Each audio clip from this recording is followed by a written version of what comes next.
Day 7 of finding a job in Kathmandu. So let me make this easy for you, Nissan. यदि त first of all होइन 9 to 5 okay काम गर्नु नै पर्छ अहिले नभए पनि मरुन्जेसम्म काम गर्नु नै पर्छ सो जबै कुरा चेन्ज भए पनि काम कहिले पनि चेन्ज हुँदैन काम गर्नु पनि फ्याक्टर कहिले पनि चेन्ज हुँदैन सो 9 बजी घरदेखि निस्किने 5 बजी मात्रै घर जाने केही न केही गर्ने एटलिस्ट केही न केही गर्ने झाडु पोछा जेसुकै गर तर I have to be on a move okay मुभमा चाहिँ हुनु नै पर्यो there has to be movement अब यदि म होइन मैले अब सुरुमा के थियो 9 to 5 जर्मन जाने त्यसको लागि के गर्नु पर्यो B1 पढ्ने त्यो पनि गरिसक्यो त्यो पछाडि भयो के सामानहरू भेला पाउने त्यो पनि सकिसक्यो अब यदि अब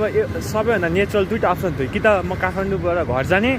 अनि कि त काठमाडौँमै बस्ने यदि म घर गएको थिएँ भने the option was very clear मैले चाहिँ सिफ मेरो अब B2 प्र्याक्टिस गर्थेँ होइन अनि आफूमै फोकस गर्दा हुन्थ्यो किनभने कस्ट भनेको कम्प्लिटली लो हुन्थ्यो आफ्नो घर थियो खाना ओर्न पाइन्थ्यो तर मलाई यो सिचुएसनमा के लाग्यो भने घर गएर चाहिँ फेरि त्यही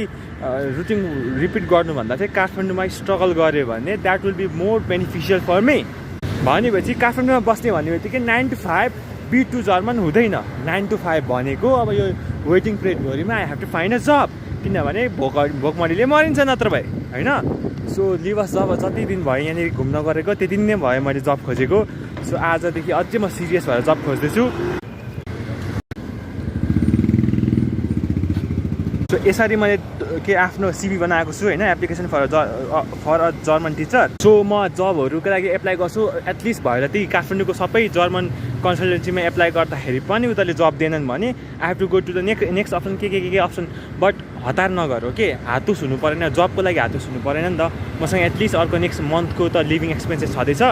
सो हातुस नहो मेन इम्पोर्टेन्ट भनेको 9 to 5 सक्ने हो 9 to 5 सक्ने बित्तिकै 24 आवर्स सक्सेस भइहाल्छ सो न्यू बानेश्वरमा यहाँ एउटा न्यू बानेश्वरमा जर्मनको एउटा यो रहेछ यसमा मैले फर्स्ट टाइम देखेको लेट्सको यहाँनिर गएर कुरा गरी हेरौँ न यदि जब भ्याकेन्सी सकेको छैन भनेर के सोध्नु थाहा छ के अरे like okay this is going well होइन उसले डाइरेक्टली के सोध्यो भने पर्सेन्टेजको हिसाबले तपाईँ पैसा कति लिन्छस् भन्छ होइन या त स्यालेरी बेसमा कति पैसा लिन्छस् भनेर सोध्यो यार मेरो त आइडिया नै थिएन के भन्नु अब उसलाई मैले फ्लेक्सिबिलिटीको लागि छोडिदिएको यसो जे भन्छ जस्तो त्यही गरिदिन्छु भनेको र पनि ऊ आफै कन्फ्युज हुन्छ क्या अनि पर्सेन्टेजको हिसाबले कति पर्सेन्ट लिन्छस् भनेर सोध्यो होइन अनि अब के भन्ने मैले कति बेरसम्म झुलाएँ आफै भन्नुहोस् भनेर र पनि उसले भनेर प्रेस गरेको त्यही भएर 35 देखि 45% बिचमा जति भए पनि म ओके छु भन्दै